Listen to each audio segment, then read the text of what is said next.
Welcome to the opening bell of the NFL Stock Exchange podcast. I'm Trevor Sikkema. That is Connor Rogers with a new background in a new spot, coming off of a fresh move this week. Here to talk to you guys about interior defensive linemen. We're going through the summer scouting series. We're going to give you our top 5 preseason interior defensive linemen for the 2024 NFL draft class. But this is a pretty deep class, so we're going to talk about a lot more than just the 5 that we're going to mention in our rankings. So it's going to be another extensive deep dive type of an episode. But Connor, how was the move, my friend? You made it. You got a little decoration behind you. I like it. The move is good. Thanks for asking. The most temporary setup I could possibly have. I was like, okay, let me put my corner bookshelf up behind me and then fire up the mic.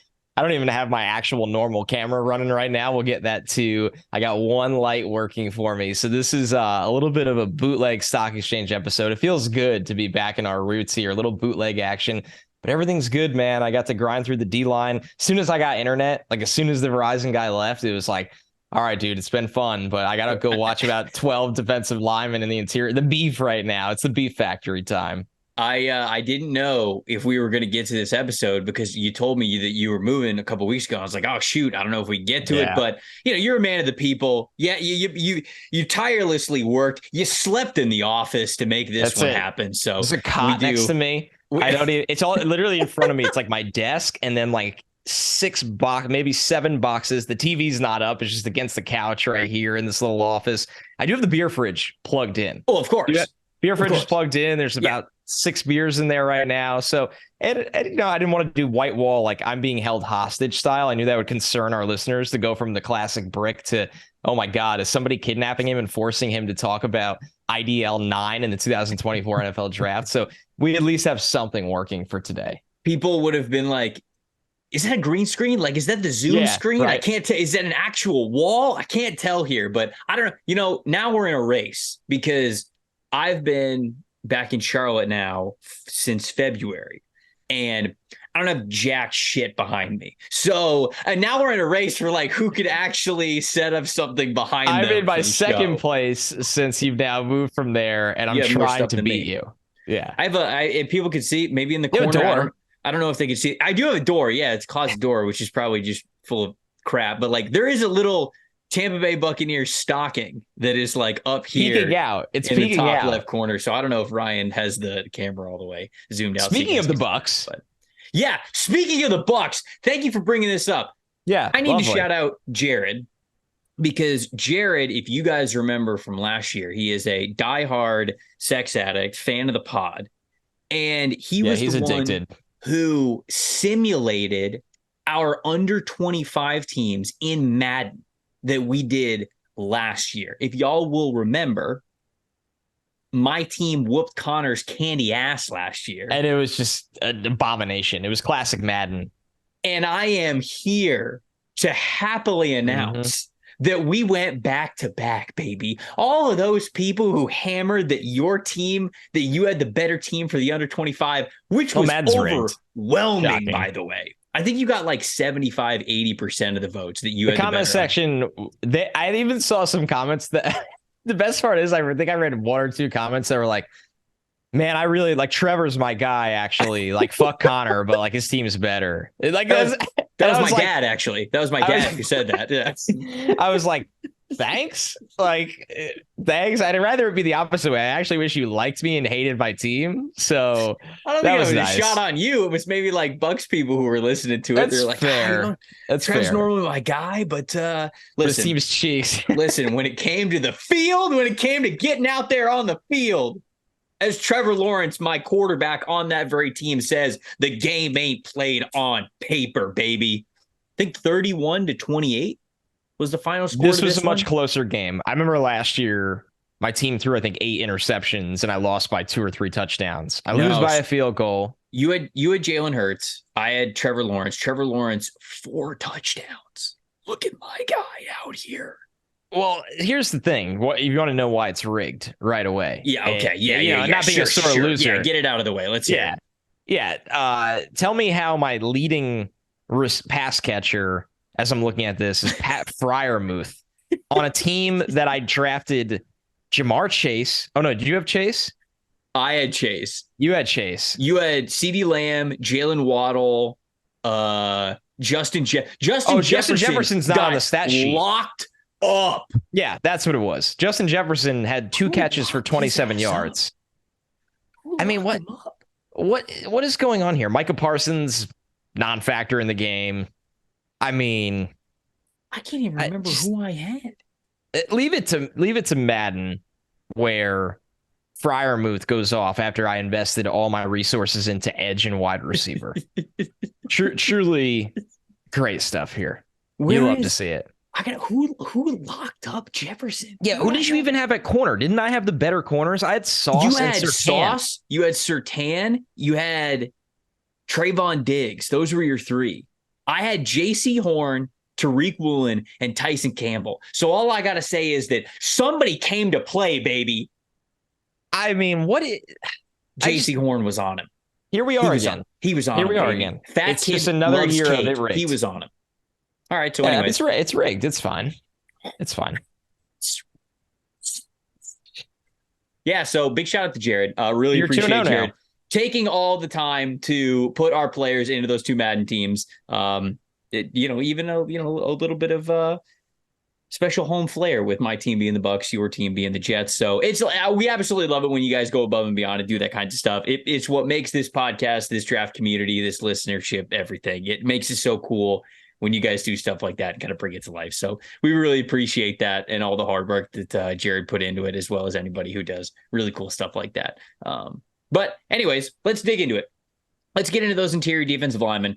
Connor didn't grind his brand new internet for nothing, folks. We are giving you our top 5s for this interior defensive line class. But as you know, if the class is deep enough, we'll give you our thoughts on plenty more guys that are even outside of the top 5. So, Connor, with that said, take the floor, my friend. We got a number 5 in this class. How about the last guy, or second to last guy, I would call it, I watched sneaking into the top 5 here, right at 5, and with a really nice ceiling to grow further than that. Somebody you and I have talked a lot about off the air, and that would be Clemson's Ruke Orhorhoro. What a name, by the way. Incredible name. Incredible name. Ruke Orhorhoro, who is now a redshirt senior, 6'4", 289. Somebody that basically the story with him is only played 2 years of high school football. This is nuts to me, Trevor. He was the first Clemson signing out of the state of Michigan since 1975. So a total... What? Yeah, I saw that on their website too, and I was like, really? Like, I mean, it makes sense in a sense that Clemson gets so much talent from the South. Obviously, sure. When you're pulling into really far out of state, you could be going into California, you could be going into Texas, whatever it may be. But still, that was really out there. Something cool to see. Mm-hmm. A dude that I believe he moved here, I want to say from Nigeria when he was 9. Yes. So the late football background. His story really is that he got on the field the year that Brian Brzee lost his entire season. Brezee's second to last season, when Brzee got hurt, that's when Ruke got to start to play. And then last year, he was an established starter. So finished 2022, 28 tackles, 8 tackles for a loss, 4 sacks. He broke up 5 passes as well.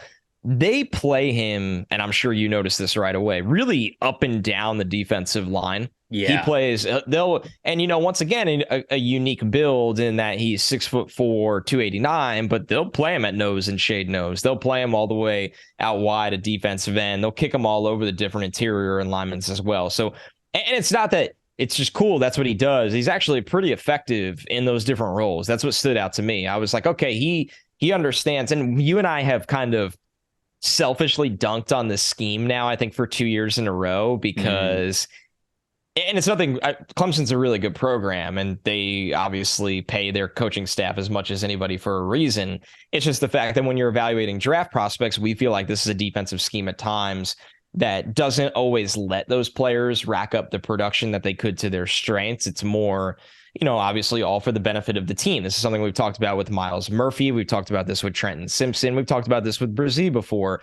So I think with Ruke, that's something to take into account. And one of the things I wrote down is the production has just been okay. He has not had that kind of year or that kind of win rate where you look at it and go, this dude is filling the stat sheet, he's tearing it up. But when you turn on the film, He can really fire off the ball. He can shoot into gaps, even at being about 11 pounds away from 300. He can play skinny. He can play athletic.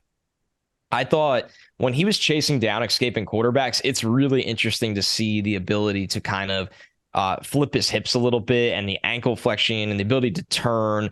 I wouldn't call it exactly running the full hoop because that's not fair to expect of a guy that's almost 300 pounds, but he can turn the corner a little bit when he needs to. And at that size, it really stood out to me. Hands are very, very fast and active to make sure he doesn't get stuck on blocks. He never wants to get stuck on his blocks. He really understands how to use his hands and gain leverage and work off blockers for effort plays or for outright wins. So this guy was number 5 for me in a class that I think a lot of guys, I moved a couple people off right away that we're going to talk about on this show, but I think it was a tough decision to move them out of that top 5, but I thought he was worth it. And I think he's also somebody that, in my opinion, credit to him for opting to go back to school, because clearly he had the eligibility to declare. If you search him, he was given and accepted, I believe, a Senior Bowl invite last year as well. So this is somebody. Yeah, so this is somebody that could have went through the all-star process last year. He opted to go back to school and really improve on his stock. Brzee out the door, Miles Murphy out the door.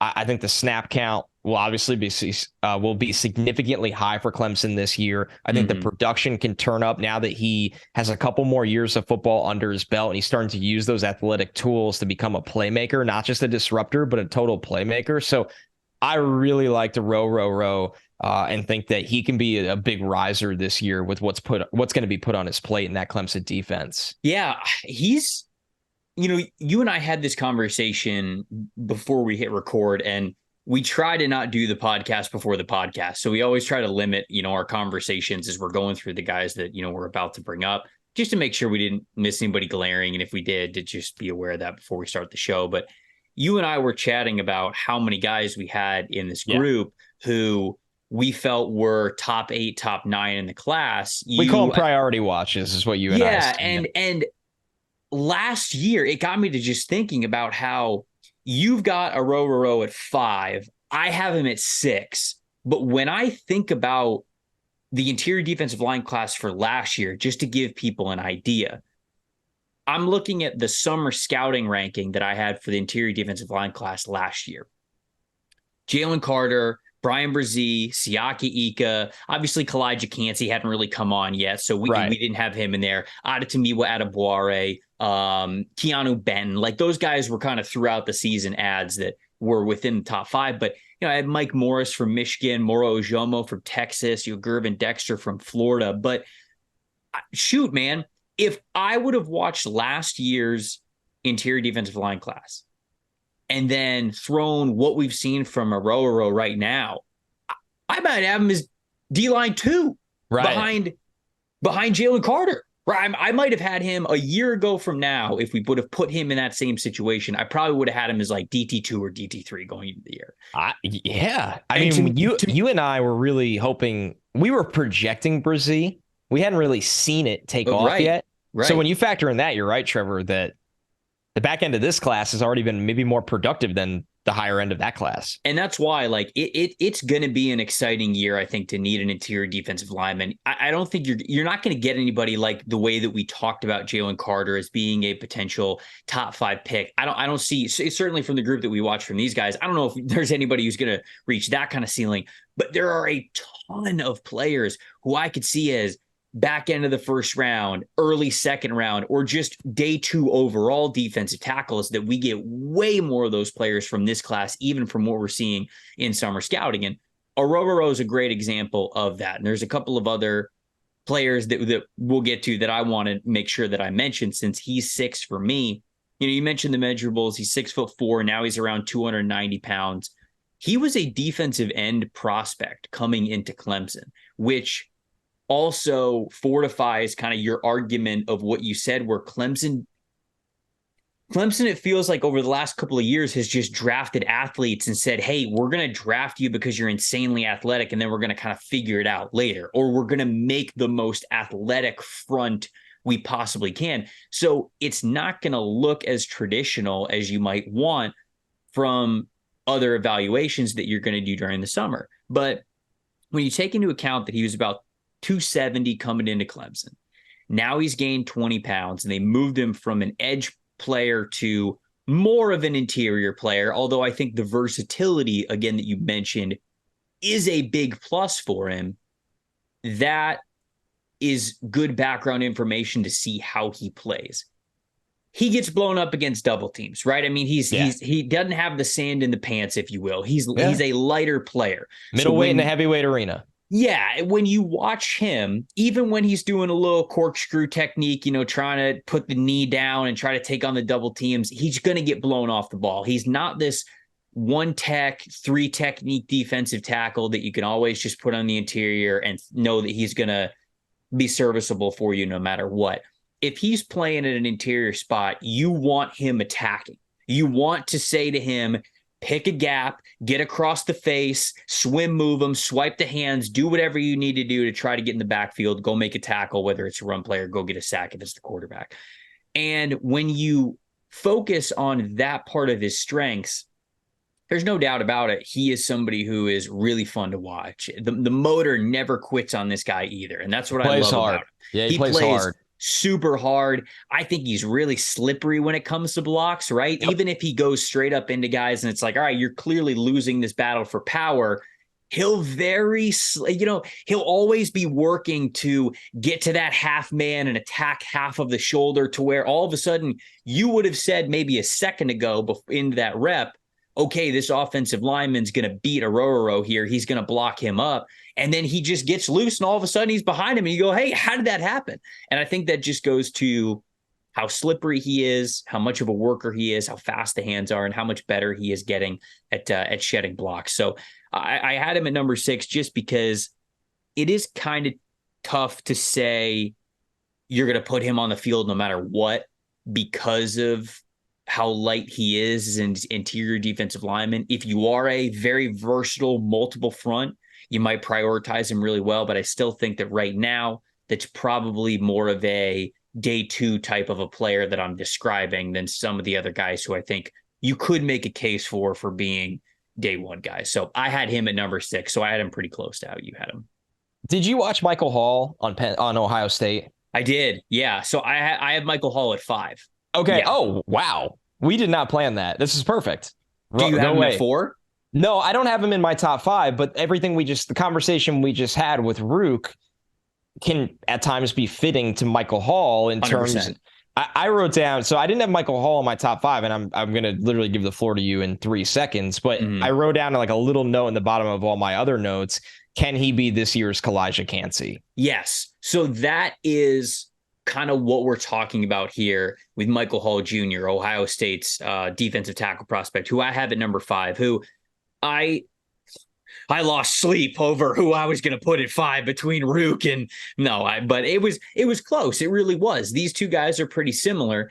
And I ended up giving the nod to Hall because I do think he's a little bit better right now, or at least shows more of a straight line path to becoming potentially that Kalijah Kancey type player where you go, okay, you're small, but you're so disruptive. I got to have you on my football team. And right. I think there's a little, if you ask me personally, and clearly you as well, because you didn't have him in your top 5. When I initially watched Michael Hall, I did not have him in my top 5. I had him around like 7, like 6.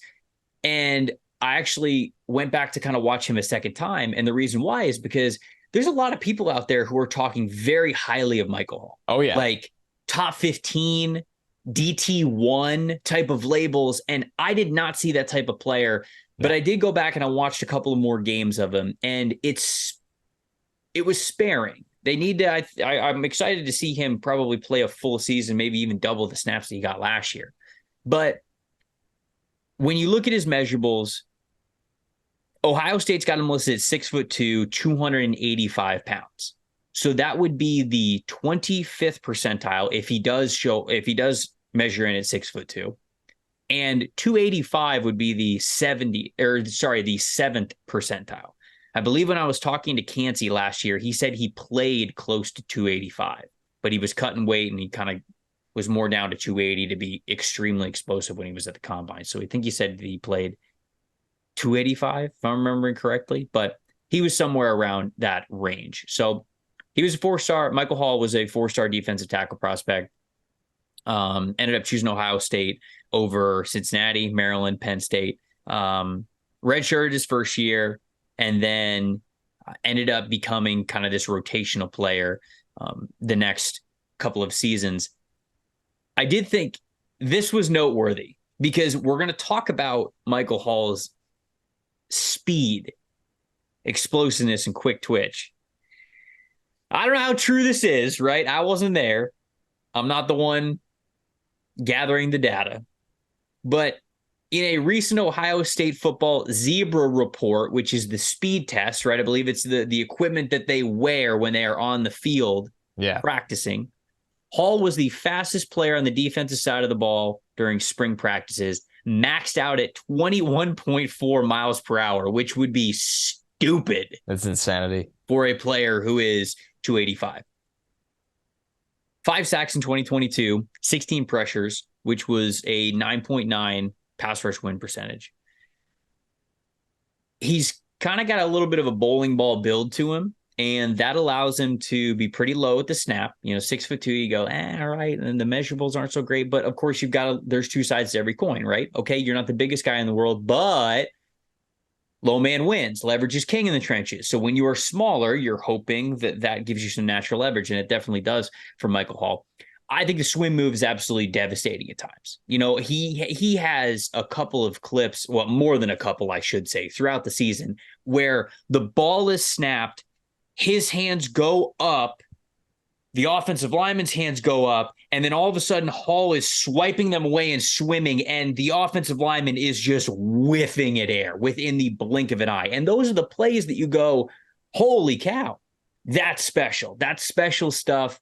The reaction time, the hand quickness, the body quickness to be able to shoot those gaps, swipe those hands, swim over interior offensive linemen, and get into the backfield. So again, the way that we talked about Orhorhoro, if you are having him in a tack mode, one gap penetrator, that is what Michael Hall is going to do best for you.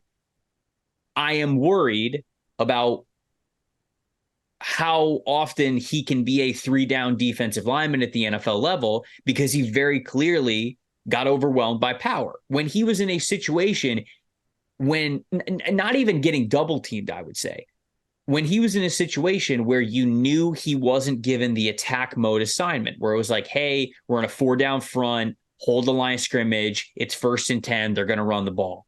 He's getting moved. He's getting moved off the line of scrimmage. And then if you talk about combo blocks, if he's aligned as a 3 technique, he's getting blown off the ball. He's totally washed off the line of scrimmage. So there are power parts of his game and just overall weight parts of his game that I'm worried about.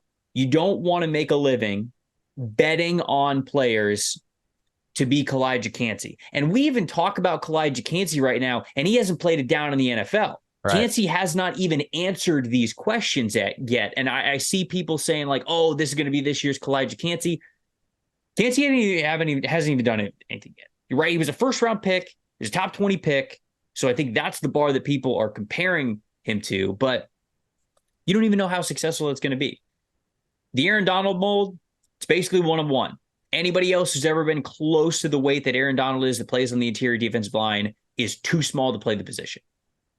And it's like pretty much him and Michael Bennett, right? Right. And I'm worried about Hall for that reason. Just does he have the ability to be strong at the line of scrimmage, hold up better against double teams, hold up better against just power blocking concepts?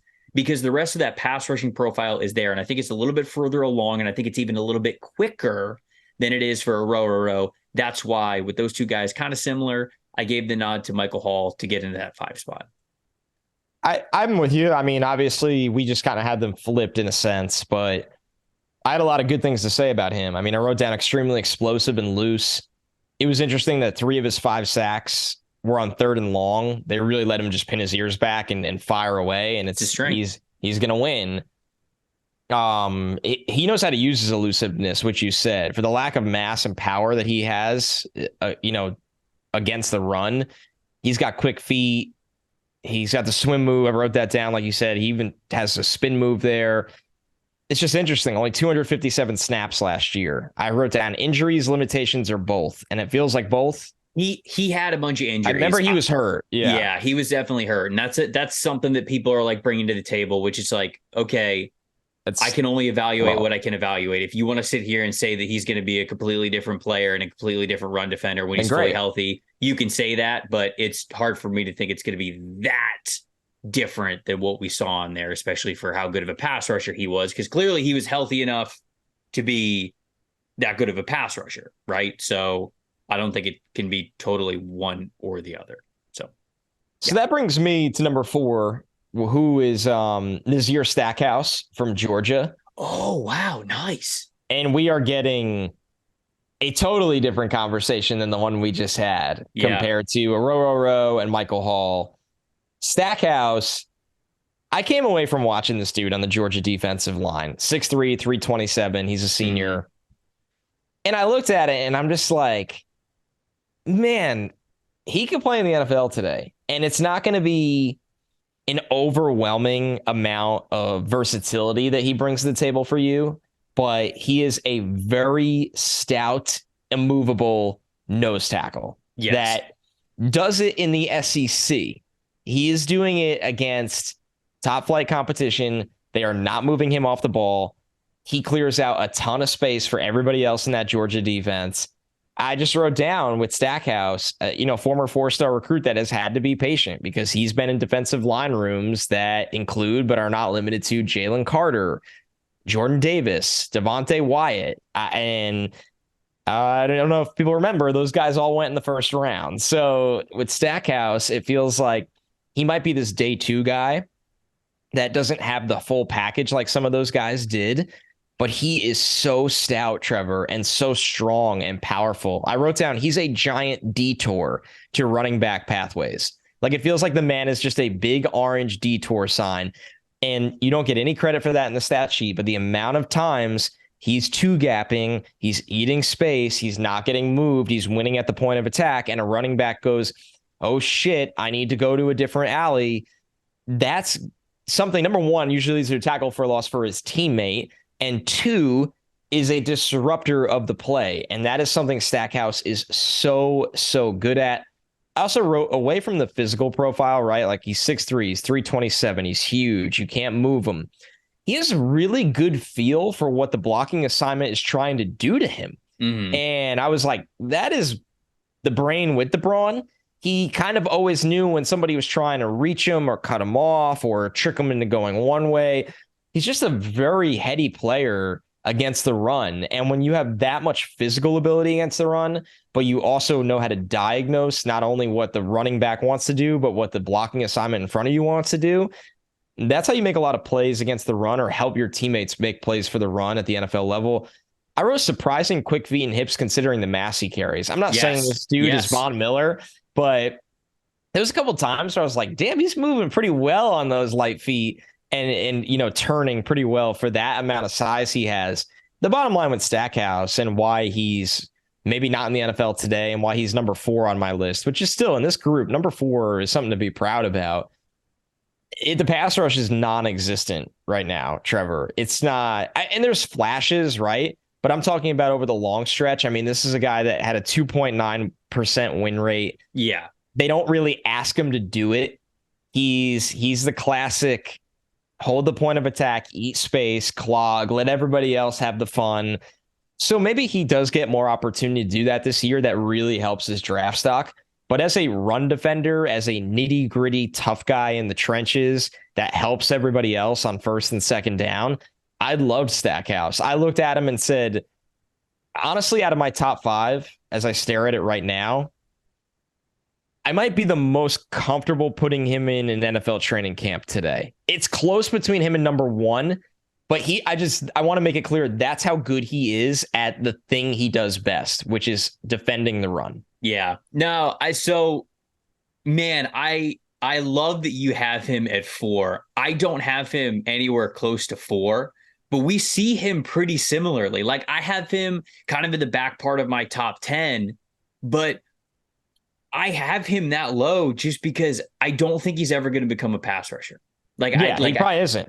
This is the Jordan Davis role that he is now playing, but the difference is he's not as big or as strong as Jordan Davis. And I think that a lot of people looked at Jordan Davis and they kind of had a little bit of the same conversation. It was a little bit easier because when you looked at Jordan Davis, he physically just looked completely different with his size.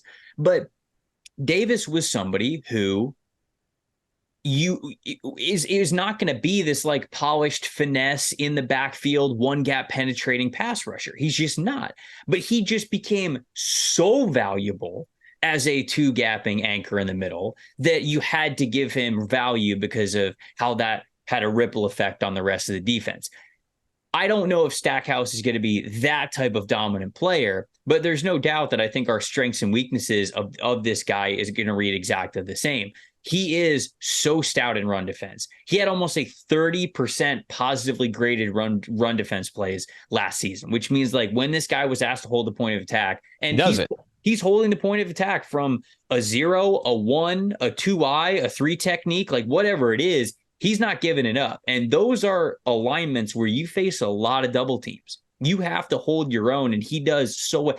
If you try to single block this guy with a guard or a center, he is holding you with one arm fully extended at will. And he is just peering into the backfield, staring at the running back going, it doesn't matter. Pick which way you want to go, left or right. I'm going to tackle you. So with that being said, how much value do you put in a player like that if you believe you can get that type of impact from that guy all the time? Because then you're forcing offensive lines to say, okay, here's our rushing attack plan this week. The double teams have to start with Stackhouse. So we're probably going to occupy 2 of our interior offensive linemen to Stackhouse at all times. Well, that's a ripple effect. Then you're winning gaps. You're winning a lot more gaps. Then you can be more free to bring blitzers in at the linebacker level, the secondary, the safety level. So if you believe that you are getting that kind of value consistently from him, then he doesn't get washed out as just another run defender in the league. I'm a little worried that he's not going to give that pass rush that you're ever going to want from a player like that. But if you're a defense that's looking to add an odd front nose, this is your dude. You probably won't find many other players who have the ability to do it like Stackhouse does. I have him in Cincinnati's Dante Corleone, pretty close outside of my top 5. And Corleone is the same way. He is a massive, strong run defender in the middle. He had an elite run defense grade last year. He was actually, let me make sure I give him his flowers here because he deserves them. He had this is Dante Corleone now, 93.5 overall grade, which was first in the FBS among all defensive linemen last year, and a 94.4 run defense grade, which was, again, first in the FBS for all defensive linemen. Now, you add in the fact that he also had a 15.2 pass rush win percentage, and that's why I have him in Stackhouse close, but I see the explosiveness and the twitchiness with Corleone, whereas I don't with Stackhouse. So I kind of really love that you got him in the top 5, so we were able to talk about him like this. Yeah, I loved him. I loved his floor. I looked at him and I'm like, man, if I get him in the 3rd round and he's a Dalvin Tomlinson type of player, sure, my defense just got a lot better. Now, like you said, I agree with you. The pass rush upside of guys I have behind him, multiple guys I have behind him, and not just Ruke, not just Hall, is way more tantalizing. Mm-hmm. But it's impressive when a guy is NFL caliber at something important right now and had the chance to go to the NFL and didn't.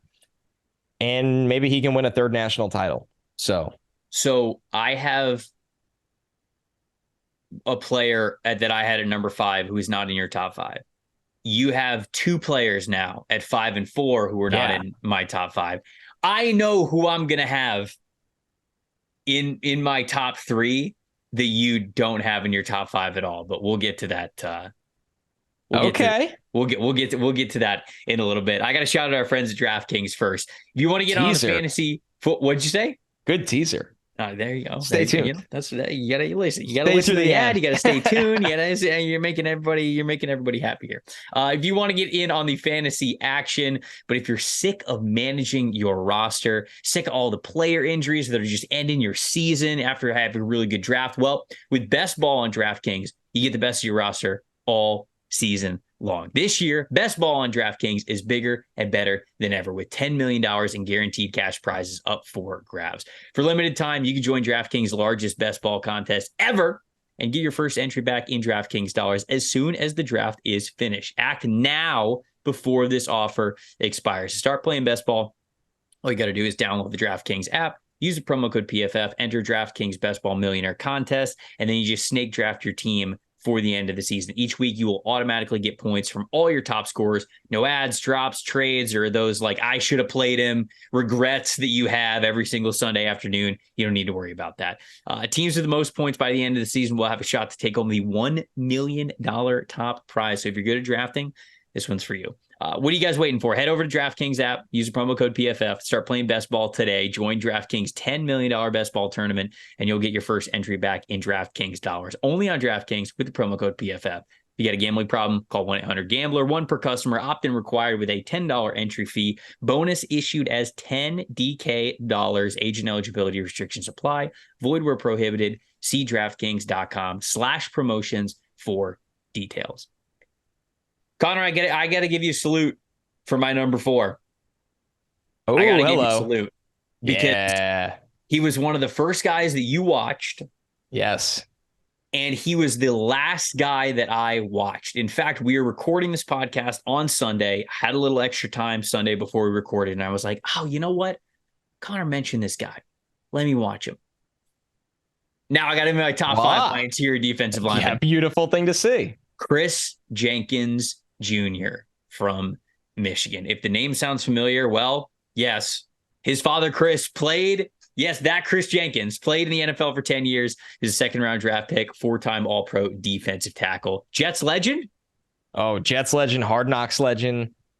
Wait, why was he a Hard Knocks legend? There's this scene the last time the Jets were on Hard Knocks before the 2010 season. Okay. And obviously they will be again this year. The best scene of that, besides the famous Rex speeches, is they do goal line in the rain, pouring rain. And remember, practices in the NFL and training camp were a lot different 13 years ago. They were indeed. They were pretty wild. Yeah. There's a goal line drill in the pouring rain. Joe Namath is at practice. He's got his hood, like his windbreaker on, and you see the rain flying off the hood. And Rex is yelling at them. Everyone's yelling at everyone. And they do a goal line drill, and Kris Jenkins blows it up. I think Sanchez fumbles a snap, and Jenkins keeps blowing up the drill. And he says, "Get the fuck out of here. This is my fucking drill," at the end of the drill. And I think the offense had to do push-ups like they lost the drill. And he's just screaming. He takes his helmet off and throws his helmet. It's iconic scene in the rain. It's one of my favorite. I think bias aside, I think it's one of the best Hard Knocks football scenes, like true football pads on pads scenes ever. Well, Hard Knocks is also where we got the Rex Ryan speech where he's talking to the team and he's like, oh, like you want to fly under the radar, like you want to be an underdog. Yeah. That was Hard Knocks, right? Where he's like, screw that. Like you want to be the team with the high expectations because now you get to go out and prove everybody right or everybody wrong, however they're talking about you. So I love that mentality too, man. Look, the underdog mentality is really fun. I've rooted for a lot of teams, certainly in the Tampa sports market, that have been known as the smaller town underdog teams. And it's fun. It's a fun way to do it, but it's also fun when you're the juggernaut and you get to go out there and prove you're the juggernaut. I think that's also great. So I love that speech by Rex. But anyways, Kris Jenkins Jr., he's at Michigan. So Michigan's got him listed at 6'2.5". And I think they're saying that he's closer to 300 pounds now, but I know last season he was closer to like 290-ish. Right. Like between 290, 295 is probably what he played at last season. Yep.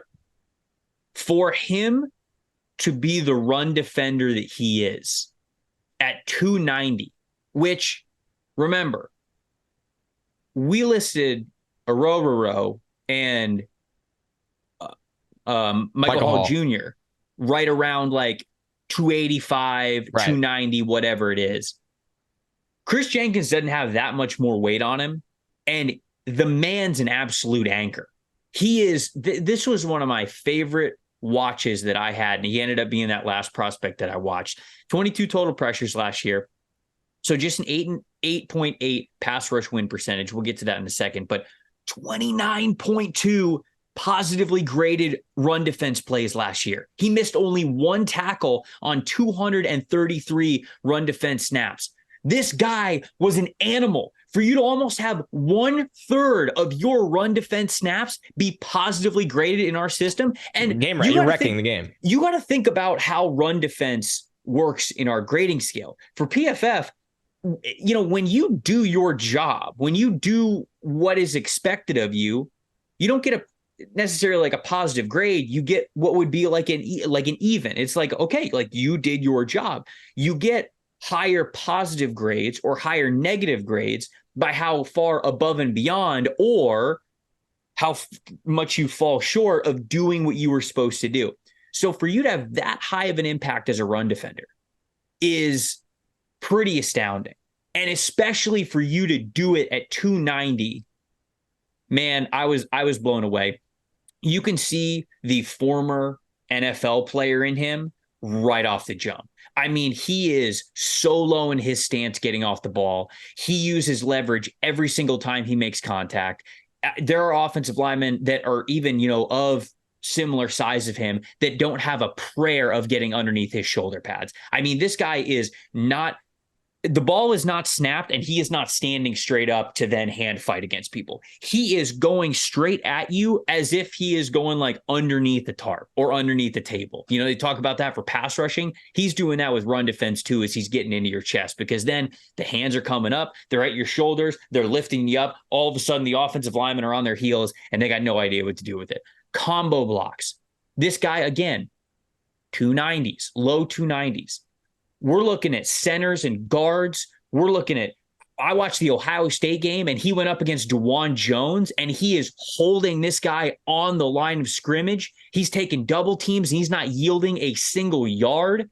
I just could not believe how high of a floor this guy had. Yep. I think there is room for him to grow as a pass rusher, but you can definitely tell on a talented Michigan defensive line, he's really honed in on run defense. Like you can tell that is what he has worked on a lot over the last 2 years, knowing once I get on the field, once they trust me in run defense, then I can start working on myself as a pass rusher. Then I can really work on that because he just doesn't have a ton of like pass rush moves. He doesn't really have a big pass rush plan right now. He'll hand swipe on you. He'll do a little bit of a swim move. He'll hit you with a club rip every now and then. But a lot of what he does is strength, speed to power, you know, attacking the half man, getting to the outside or inside shoulder, and then kind of, you know, bending and ripping around the offensive lineman. That's really the extent of what he consistently does as a pass rusher. But I believe there's a little bit more in there as well. So you talked about the floor that you love with Nazir Stackhouse. Man, I love the floor with Kris Jenkins Jr.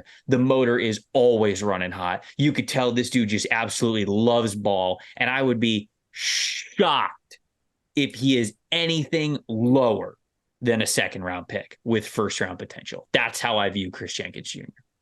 Dude, you nailed it. I'm with you all the way. I have him as the second best defensive tackle in this draft right now. I mean, hearing you talk about him, how can people not be excited about that? Here's the thing that I jumped at right away when I was done watching him. I was like, he's better than Maason Smith. He's better than Maason Smith. And there's a couple things to weigh here, right? A guy that big and athletic as Mozzie was is always going to be drafted a little earlier than you would expect compared to what the tape showed. Mm-hmm. And I don't think that's to completely take away from the player Mozzie was coming out. But when you watch Jenkins in that Michigan defense last year, the way he affects the entire front seven alters the game week by week. He is so stout against the run. He is so strong. He is violent. Like you said, Trevor, he is technically so refined with his hands, his leverage. He's about 70 pounds lighter than his dad was, but which is wild. His dad was a tank. His dad was a mammoth, 360. It was also a different time, right? It was a different deal. True. He's playing early 2000s. You're just trying to get as many pounds as you possibly can on somebody. So. That's a very, very fair point. Jenkins is, the thing with him is, and how you asked the question, right? Like, how can he become a first round pick? Because I think he's going to be a top 50 pick. How does he play his way into the first round? He's just got a lot of stalemates in pass rush mode right now. That 7.6 win rate.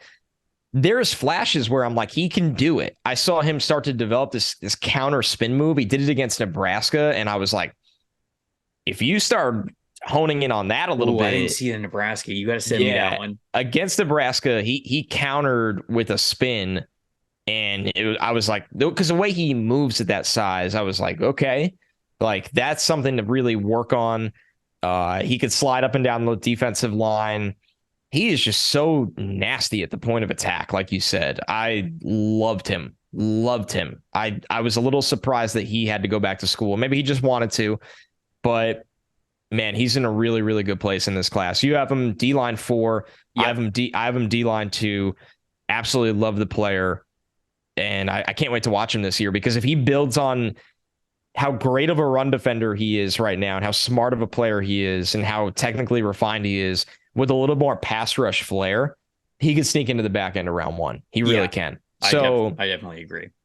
That brings me to 3 for you, right? D-line 3. Here's my biggest projection of anybody I have in the rankings. That would be Leonard Taylor from Miami. Okay. This is one where there's a lot of meat on the bone here. He is the classic guy in the top 5 of, he could be a first rounder at the end of this year. He could be going back to school. And I'll take the swing here at number 3, because I couldn't put him ahead of Jenkins because he is not nearly the player Jenkins is right now, or my number 1. But there's a lot to like with Taylor right now. There really is. And this is the beginning, not the beginning, because they've been obviously a high profile program for a while, but I don't know if you've noticed this. And to reiterate, I am a draft analyst and I do a lot of NFL coverage. I am not a college football. I'm a fan of college football, but I follow the NIL and the recruiting process more loosely than anything else I do in football. Everything else takes higher priority, because I don't talk about recruiting until a guy's a prospect. I don't talk about the NIL. It seems like from afar, Trevor, Miami has a lot of resources. They do indeed. They do indeed. Since NIL has taken off. Yes. And Taylor, I'm not going to say he's the first guy of that, but this is a former 5-star recruit. Okay. And it's not that Miami never got a 5-star recruit before this, but Taylor's a former 5-star, big expectations at the U. And you're starting to see why with what he did last year. In 2022, 10.5 tackles for a loss. So this is a very explosive player. This is a player with a lot of burst. He had 3 sacks. He had an interception as a true sophomore. So many guys in this class are 5th-year players or seniors. This dude was in year 2, and he was starting to make some flashes of why he could be an upper echelon interior defensive lineman in this class. A lean 305 pounds, allows him to play with that burst and quickness. 16.2% pass rush win rate in 2022. That's a pretty fat number, especially once again for a player as young as this guy. But when you have the athletic tools he has, he was winning against guards and centers consistently. Pop in his hands that enable him to disengage, and then he rushes very skinny through gaps. He knows how to dip his shoulder. He knows how to angle his hips to really fit through those gaps. He can bend. He's 305 pounds, 6'3", and he can bend. Legitimately, dude. They could play him on the edge. I mean, he is a very unique defensive lineman in terms of the athletic gifts he has. He is very effective at threatening to rush wide against an offensive lineman with a big step, but then he knows how to cross their face back inside. And it's when you're that quick at that size, the threat of the outside shoulder always scares the offensive lineman, and it makes them cheat a little bit. But when you're also that quick and that big and you play skinny, you're going to be able to cross the face of that player a lot easier than your typical interior defensive lineman. I love that he's got the 2-hand swipe cooking already. There was a couple 2-hand swipes where I was like, yes, when you are that fast and agile and bursty and your hands have a little bit of lightning in them, Get the two-hand swipe working because that's a quick win. The thing with him right now of taking that next step, there's quite a few times that he gets bumped around by powerful strikers and he doesn't reset the same as a 320-pound year 4 player. He gets bumped, he falls, or he can't reset the rush. Mm-hmm. I look at him, though, Trevor, and I say, man, you continue to get stronger. You continue to get some seasoning. You have pass rush gifts and athletic gifts that profile as a top 40 pick in most drafts. And that's what I see with Leonard Taylor right now. I have Taylor at 2. I have Leonard Taylor at 2. There you go. I didn't know. This was one where I'm like, man, Trevor might not have him in the top 5. Am I taking too big of a swing here? I guess we're eye to eye on this one. I have a player in my top 3 that you don't have in your top 5. So we've narrowed it down to that. I thought, so going back 20 minutes ago in this podcast, when I said that I think I know who it is, I thought it was going to be Taylor. I thought I was going to have Taylor at 2, and I thought you were going to have Taylor outside of your top 5 because there's you mentioned it. He needs seasoning, if you will. Like, keep playing. Needs to keep more snaps this year. He needs more experience. There's no doubt about it. And I think that Miami's going to unleash him this year. Plain and simple, they don't make him like Leonard Taylor. 6'3", 305-pound build. I mean, he looks like a supersized linebacker who's playing 3 technique defensive tackle. Yes, 100%. But he has the build of a linebacker, and it makes you think. And when I say linebacker, I mean, again, super size, 305 pounds. He fills out that frame as good as you could possibly want a player with 305 that's not on insane amounts of anabolic steroids to fill out a 305 frame. And when I watched him in the middle of the Miami defensive line, I'm just looking at him before I watched my first snap, and I was like, all right, what are we doing here? Like, is this guy going to be generational, or is he just going to get pushed around the whole time just because he was athletic in high school? And I watched like 2 snaps and I go, okay, it's closer to the former. I'm not saying he is generational yet, but the mold is absolutely there for him. And he graded out really well last year, even with a limited number of snaps. 16.2% pass rush win percentage for a guy who still does not know what he's doing yet. Yeah, right. He's kind of out-athleting. Bull rush is insane. Basically had his way with whatever offensive lineman he was going up against. He can shoot gaps better than basically any 300-pounder you're going to find.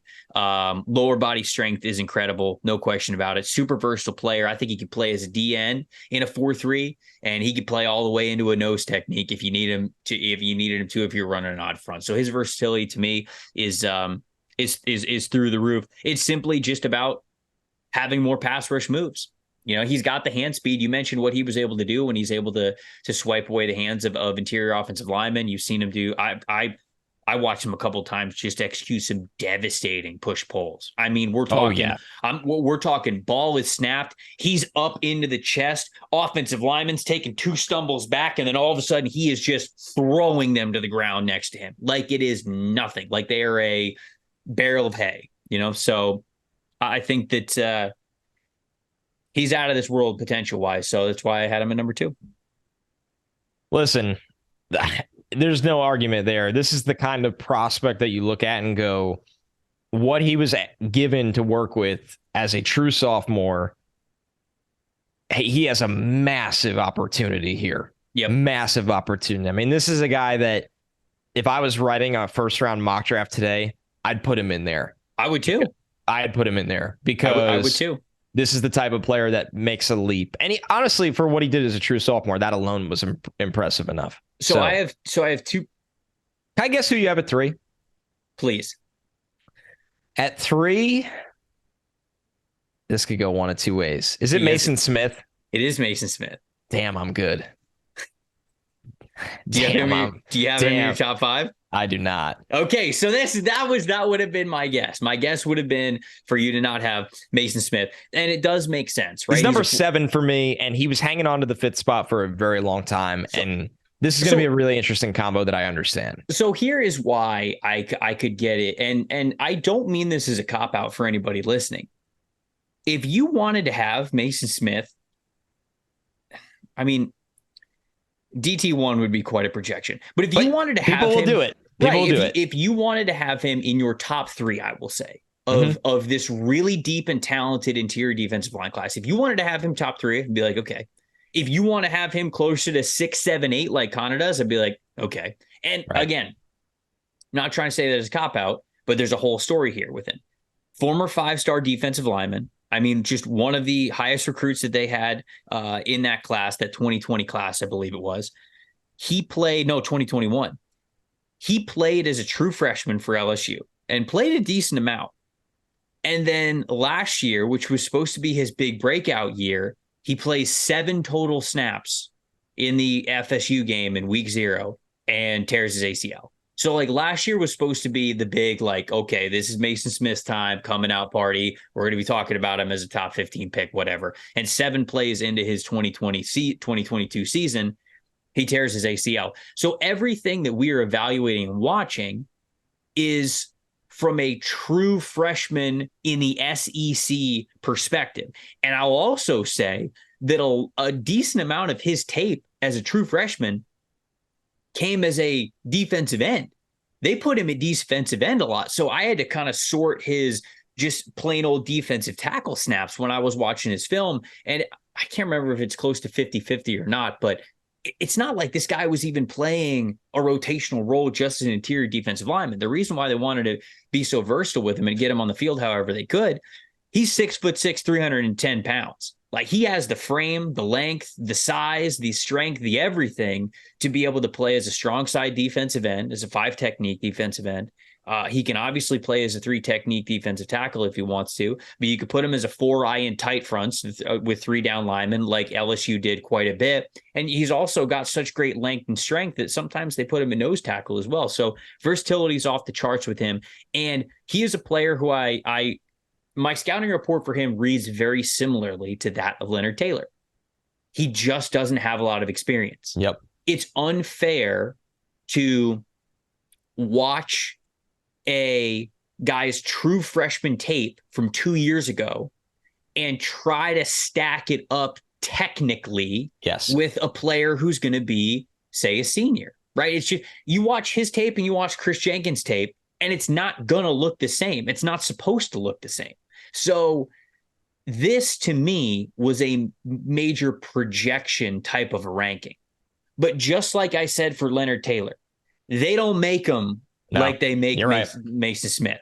I mean, for him to be 6'6", 310 pounds, and yet really use leverage pretty well, especially when he remembers to keep that pad level low, not get pushed back when he does lose leverage, hold up as well as he does against double teams, be able to attack the outside shoulder as a defensive end like he did a little bit his freshman year, and have some devastating pass rush moves when he got the technique right. I mean, all that to me tells me, all right, it's all in front of you. You're crazy athletic. You're a because his measurables are 95th percentile in height at 6'6", and then 56th percentile in weight at 310. I watched an interview with him recently where he said that he was closer to 315, so it's going to probably bump him into like the 60th percentile. He's got the size, he's got the length, he's got the explosiveness, he's got the natural strength to him, he's got the quick twitch ability, he just doesn't have the snaps. So Maason Smith, you could have him as a 3rd round pick right now. If you were saying he does not have the consistent technique to be able to play in the NFL, I'd go, okay, I can't disagree with that statement. But I also see people put him in the 1st round because they say it's only a matter of time. If this guy stays healthy, even coming off a torn ACL, that he could be one of the bigger forces in the interior defensive line at the pro level. So wide range of outcomes for him here. But if I project him to pick up where he left off last year, coming off of that ACL tear, is a player that's going to be a top 50 pick, I think. Listen, it makes a lot of sense. It was so interesting how torn I was on his whole ranking for this show, because the tools are all there as a 1st rounder. There's no denying that. He was good as a true freshman in 2021, but I almost went in with too big of expectations watching that tape. Mm-hmm. I thought this was going to be just a total freak as a freshman, and I came away he had 4 sacks, right? 3 of them were against McNeese State. Right. And right. he had 12 hurries. Well, 2 of them were against McNeese State. Like he really was neutralized by almost everyone as a freshman besides McNeese State and Central Michigan. Yeah, those are the 2 that have his highest grades. There's no doubt about it. And I was okay, and those are the teams in when you have a full SEC schedule, the teams that you can win off to just straight being a better athlete than the other people are going to be McNeese State and Central Michigan. All due respect. He could have you're right. He could have a massive year and end up in the first round like everybody expects. I think it's one of those where I had to pump my brakes a little bit and be like, let's see what the kid does this year. Hopefully he comes back as strong as everyone expected him to be in year 2 before the injury. And we'll see. And I'll be rooting for him the whole way. I just thought this class had a lot of established players, and it was tough to put someone that is not established yet in my eyes ahead of them. But I hear you. But you're right. The counter argument is when everybody reads the first mock drafts of the year at the end of August, this dude's going to be in almost every single one of them. Yeah. No, I think we see him similarly when it comes to the product that we watch from tape. It's just how you perceive it. It's just the lens in which you are watching what we see. Speaking of pumping your own brakes, before we get to number 1, if you guys haven't heard yet, it's smooth sack summer.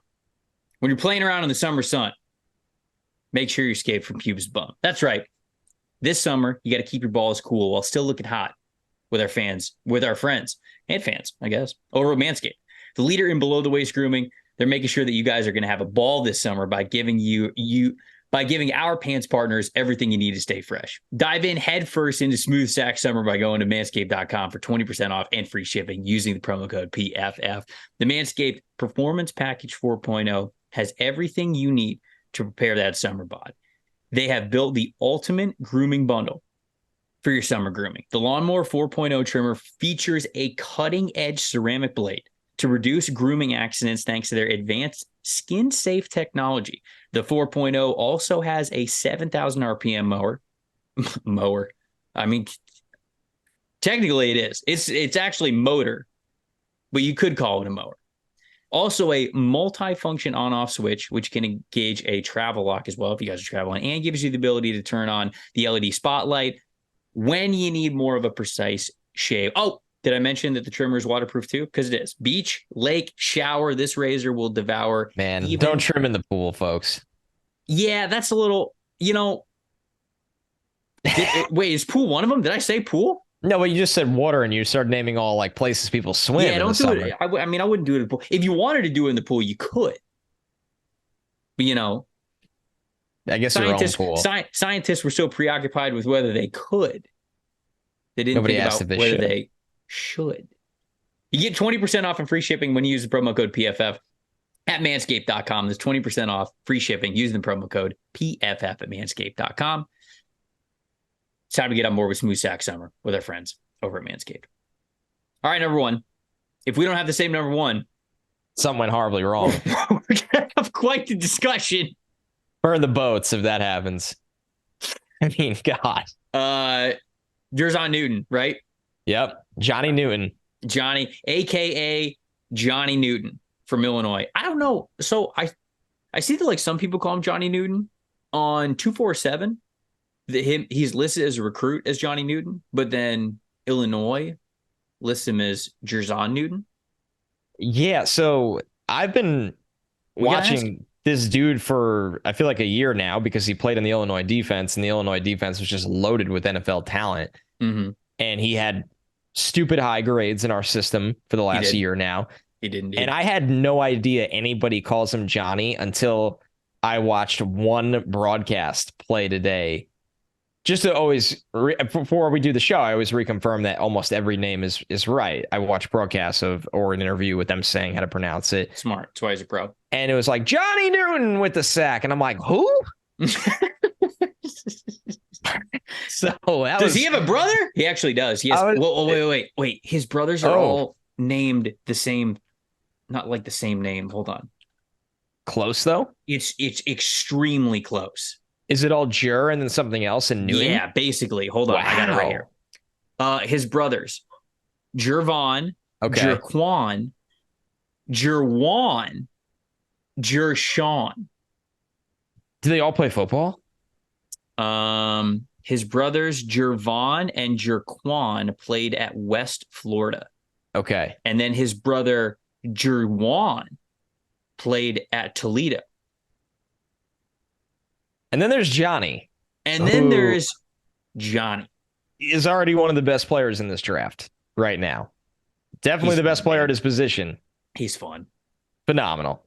Finished 2022 with 59 tackles, 5.5 sacks, 19 quarterback hits, and 36 hurries for a 14.6% pass rush win rate.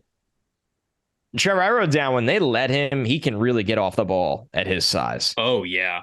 For a dude I actually like that he's more compact. He's 6'1 and 3/8, 300 pounds. It allows him to play to his strengths. He's built like a cannonball. Another guy that can move all over the defensive line, but I thought he was an ideal 3-tech. Mm-hmm. Great vision and awareness against the run. He sees and sniffs out everything. Screens, outside runs, inside runs. Grip strength to relocate blockers is violent. True definition of a worker bee, man. Active hands, active lower half, lateral agility when the quarterback scrambles to the sideline to run and chase. Can split guard and center double teams with a swim move. There is a play against Iowa where he's chasing the quarterback from the backside of the sideline, and the sprint speed I saw on this guy, forget the effort. The effort was phenomenal, but the sprint speed, phenomenal. Yeah. Phenomenal effort. The sprint speed I saw on this guy, I was like, whoa, he might be a big time tester at his weight when he could do that. Last thing before I hand the baton to you, knows how to find wins later in reps. Batted passes, counter moves, creating traffic in the pocket with pure power. There's really no, I'm kind of in a stalemate. This rep's over. It's always, okay, phase one of the rep maybe didn't go my way, and a lot of times it does go his way in phase one. I like that in phase two, it's what next? Do I look at the quarterback and bat down the pass? Do I relocate this guy to make the pocket muddy?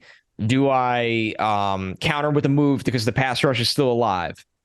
It's just, he's a smart player. He's a technically sound player. He's a good athlete. He plays hard. He has so much awareness and peripheral vision. Yes. He's a first rounder. This is what a first rounder looks like. Yeah, to me, there's no doubt about it, especially as it stands here today. You've got some other people in this interior defensive line class who might have higher ceilings athletically, size-wise, measurables, but Newton deserves to be in the category as one of the best defensive linemen going into this draft class and into this season, if not people's top interior defensive lineman going into this season. I love that you mentioned the awareness, because the very first thing that popped out to me as I was watching a couple of games of his is I love his eyes.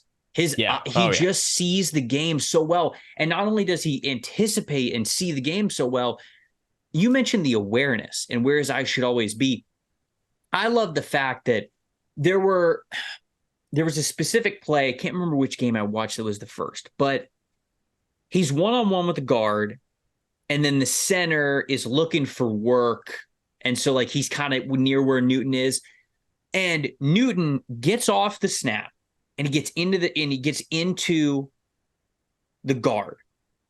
But his eyes the whole time are on the quarterback. His hands are already moving. He is already completely disengaging and getting around the guard. And it's like he's not even looking at him. You see his head stays straight where his target is, which is the quarterback and the ball, the entire time. He was able to get up into, place his hands in the right spot, disengage what the offensive lineman wanted to do, and get around him, like swim around his shoulder without even looking at the dude. And then the center comes up as well, and he then immediately puts his foot in the ground, goes the complete opposite way, gets across the center's face, all while still just staring at the quarterback. So he has such a great understanding of not only what he wants to do, but what other offensive linemen want to do, that he does not even have to look at them. It's almost like getting loose, disengaging, shooting a gap, getting beyond these guys is just second nature. It's just how fast can I do it? I have written in my notes under one of his strengths, stack and shed for him isn't just a goal, it's an expectation every single play. Yeah, that is how consistent we are with this guy. The swim move is so quick and so deadly from him. I have here that he's basically the Karate Kid with how consistently fast the hands are moving at all times. He's so precise when he is slicing through zone blocking concepts to get into the backfield to cut off the running back as they are finding the aiming point and trying to find the cutback lane. Speed is just it's an unmatched, successful part of his game versus the rest of this class, I think. He's a great run defender for his size as well. There are times when the lack of weight shows up a little bit, but I really do think that it's not going to be that big of a deal, especially with what he brings you. I'll tell people there are some out there that talk about Michael Hall as one of the best or the best defensive tackle prospect in this class. Newton already does what you want Hall to do. He just does it more consistently, and it's already on tape for him. Yep. Like the best version to me right now of Michael Hall is what Johnny Newton. Johnny Newton's already doing. They play a similar style game, but the quick twitch, the awareness. I mean, Newton's awesome, man. I can't say enough good things about him. I echo a lot of what you said as well. He's both of our top interior defensive linemen for a reason. A lot of people over at PFF agree with that as well. I know Max Chadwick, he loves Newton as well. He had the chance to sit down with Newton, did a fantastic feature piece for anybody who wants to go over to PFF.com. Just type in Jer'Zahan Newton's name in the search bar. You'll be able to see that feature article. And he talks about a lot of the motivation of what he has for this year and how he knows what's on the line and where he wants to be drafted and the type of draft prospect he wants to be in. He knows what is at stake for him this year. So I think we're going to see an even better and even more motivated Johnny Newton this year, which is pretty incredible given what we saw the previous season. So I'm excited to watch him because he's one of those defensive tackle prospects that you go, oh man, if I need a 3-tech, I can't think of anybody better than what that guy's bringing to the table. Without a doubt. And he's, you try to stack him. He's better than every interior D-line in last year's class besides Carter. Yeah. Easily. He doesn't have it. What do you got? Oh, I loved Cansey. Yeah, right. That's a big statement, but they're so different still. Cansey's so unique. I always forget to really even lump him in with everyone. I know. I think that the point is he's right there with Cansey, and Cansey was a first round pick. This guy's a first rounder, and he already does all of the mandatory things right that an NFL coach will want on their D-line. I would agree. So he's in a great place. You want to chop it up about maybe one or two guys that didn't make the cut here? We did get to do a lot of them because we had some different rankings on the back end. We did. Let's recap the top fives because somebody mentioned that in the comments. We didn't do that the last couple of episodes, and we definitely need to be better at that. So my number 5 was Michael Hall from Ohio State. My number 4 was Kris Jenkins Jr. from Michigan. 3 was Maason Smith from LSU. 2 was Leonard Taylor from Miami, and then 1 was Johnny Newton from Illinois. So 5 for me was Ruke Orhorhoro, the defensive lineman out of Clemson. 4 was Nazir Stackhouse out of Georgia. 3 was Leonard Taylor out of Miami. I know you had him at 2. Kris Jenkins from Michigan is my number 2 interior D lineman. And then, of course, Johnny Newton at number 1. He is consensus on Stock Exchange as IDL 1 right now. So the guy that I want to give a shout out to, he's number 7 right now on the interior defensive line for me, Mekhi Wingo from LSU. So okay, I didn't get to him. Another LSU guy. He was at Missouri, I believe. Yeah, he played his first season at Missouri before transferring over to LSU. Last year was his first year at LSU under Brian Kelly. And I thought that this was really interesting.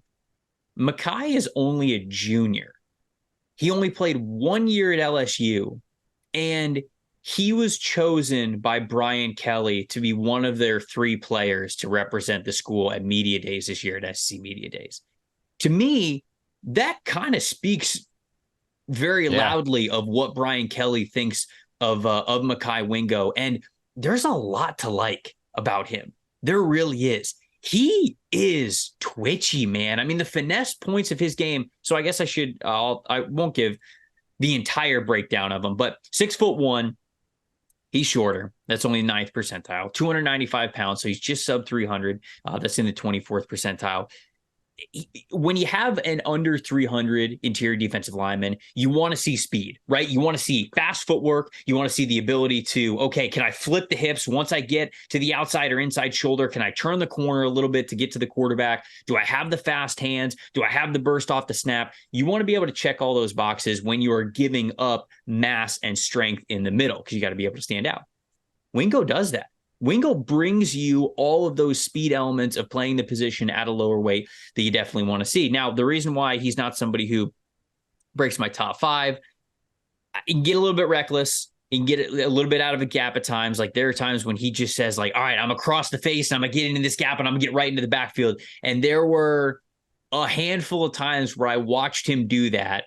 And I know the old criticism of PFF, you don't know the play kind of a thing. But from watching the other defensive linemen, I'm like, okay, you weren't supposed to do that. And there was a massive rushing lane that then opened up when you got out of your gap that way. So I'm assuming you probably freelanced and tried to get in the backfield and it didn't work. So I think there was a little bit too much of that with his tape. I think that the bull rush speed to power is definitely his go-to move. But when that doesn't work, he doesn't have a ton of pass rush counter moves. So when he is a prospect where if you were to watch the best of Mekhi Wingo, you'd go top 5 in this class, no question about it. Top 50 player. But when you watch the games in their entirety, when those initial pass rush moves don't work, he has a difficult time getting off the blocks, getting where you want him to go, not getting, angled or not getting walled off. So it's very much a high-low part of his game, but I'd love to see those highs be a little bit more consistent because, man, was he fun, especially when he's able to flip those hips and attack one of the shoulders of defensive linemen. He's got a really good 1-2 combo on the push-pull. Then when interior offensive linemen get too aggressive to combat it, he'll hit him with a swim move. And I saw that a couple of times too. So it's not that he doesn't have a plan.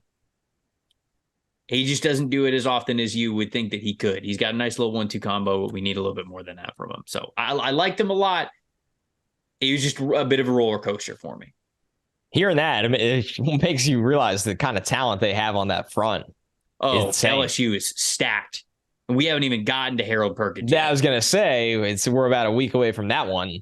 So I definitely got to get eyes on him. Isn't Perkins a true sophomore though? Oh no, he is. You're right. Oh my God. We're about a week and 1 year away from. Yeah. I meant to say that. I always forget that because that's how impressive he is. I know he's good. He's good. I'll give one shout out to more of a depth guy in this class, but I thought he did some really good things, and that's T'Vondre Sweat on Texas. Sure. Yeah, I watched him. 6'4" and 1/8, 346. A beefy guy. Kind of thought he was, the lesser version of Stackhouse, I would say. He's this big clogger. Yeah. I wrote he's the size of a small camper. I mean, sure. He's huge, dude. Did you know that he was a 3-star defensive end prospect, okay, coming into Texas? He weighed 260 when he showed up to campus. Well, a couple trips to the cafeteria later. Now he weighs almost 345. Yeah. Oh, and he looks every bit of it on the field. He might be topping that, honestly. He's tanked up. He's just a massive amount of gap clogging beef. I mean, forces runners a different way, can hold double teams. I thought he had a really nice push pull when he rushed, but he plays high.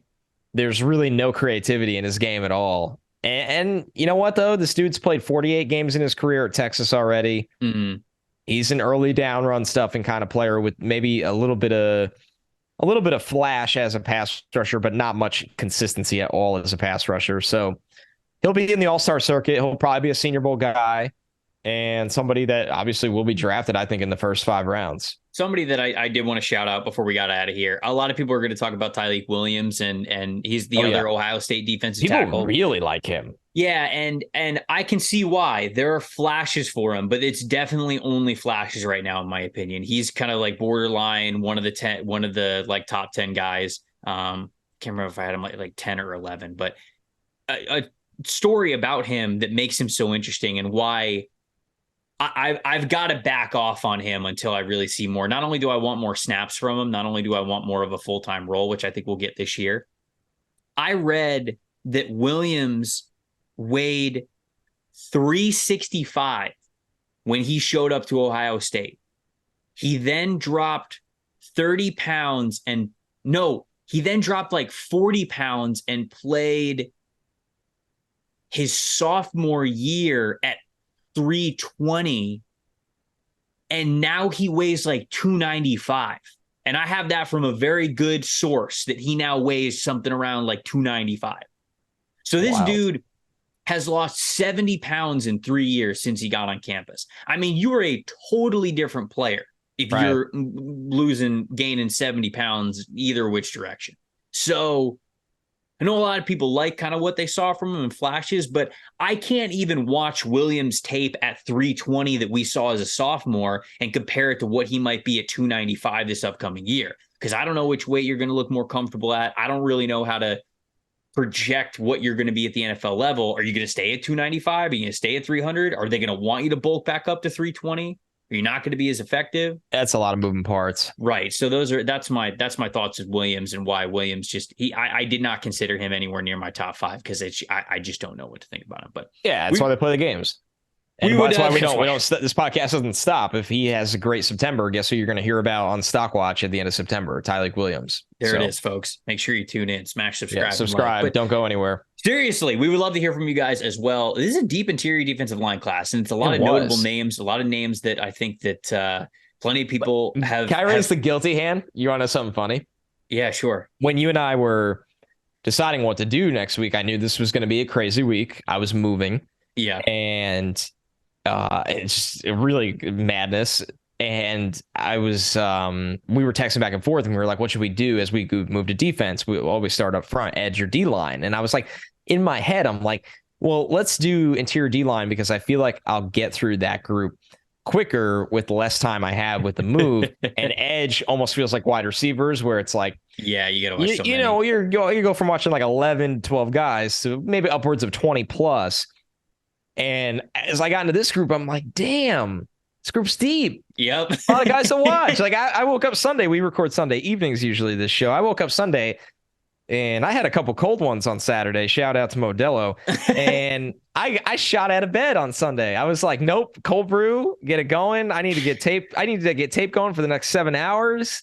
It's funny how things work. And you know, It's a good surprise like that. It's good when you're like, you'd rather the class have that than the opposite where, man, you and I have had some groups and we text each other and we're like, bro, it's kind of cheeks. I'm looking for a dude at number 11 here. Like, so it's nice when it goes the other way. Yeah, we don't even get that far. Like, there have been times when over the last 2 years when you and I get to like 8 players in a class and I go, okay, like what am I supposed to do? Like, what do you want me to do? I'm good here. No, but this is very different. And honestly, it feels very different about almost every position in this class. It really does. And I was having this conversation with somebody the other day. I really do believe that this class, this 2024 class, is going to be one of the deepest draft classes all around that we ever scout, because it's the last year where that COVID year of eligibility allows us to watch 6th-year players who might not be like horrible 6-year players. They just didn't get a first-round, second-round grade, so they have a free year to go back to college football. Now they have NIL, so they're going to do it. Like before, if you had guys who were redshirt seniors, grad seniors, whatever, they were probably barely draft-eligible players. This year, for a lot of different positions, you're going to get grad transfers and redshirt seniors that could be third round picks, like could be second round picks. And then you throw in, okay, now you've got regular seniors. Now you've got the first time draft eligible juniors, right? So I think this class is going to be incredibly deep. I think the interior defensive line class was a microcosm of that.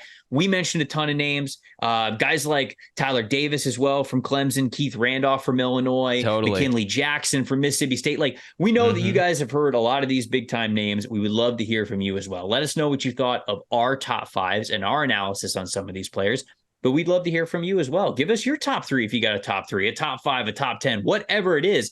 The YouTube comments, it is a message board for draft fans. That is what we want it to be. Hit us up, youtube.com/NFL Stock Exchange. While you're there, smash like on the video, smash subscribe on the channel. We would really appreciate it. If you're audio only, you could also hit us up at Tampa Bay Trey, at Connor J. Rogers on, well, I was going to say Twitter, but like, is it X now? What is going on? Yeah, in the middle of the show, I was searching for something I favorited to read on this, and all of a sudden I saw people talking about it being rebranded, and I was like, "This, can we not for one day?" Yeah, hit us up on X. Yeah, X, Threads. That actually sounds Pinterest. Stock Exchange is on Pinterest. Yeah, that Instagram, Twitter, Threads, whatever it is. Tampa Bay Trey, Connor J. Rogers, hit us up there. Let us know whether or not you thought the Madden sim was rigged or not. Love to hear from that as well. Yeah, I personally think it was a well officiated, good, healthy competition between two great teams, and one team just happened to come out on top. I don't know what to tell you. That's crazy how that works out. Year two in a row. Man, poor Justin Jefferson, 2 catches, 23 yards. Get locked down, baby. JC Horn, career year coming up. He's winning all pro. And put the clamps on Justin Jefferson. You heard it here first. I'm Trevor Sikkema. That's Connor Rogers. Thank you guys so much for listening to the NFL Stock Exchange podcast. We'll see you next time.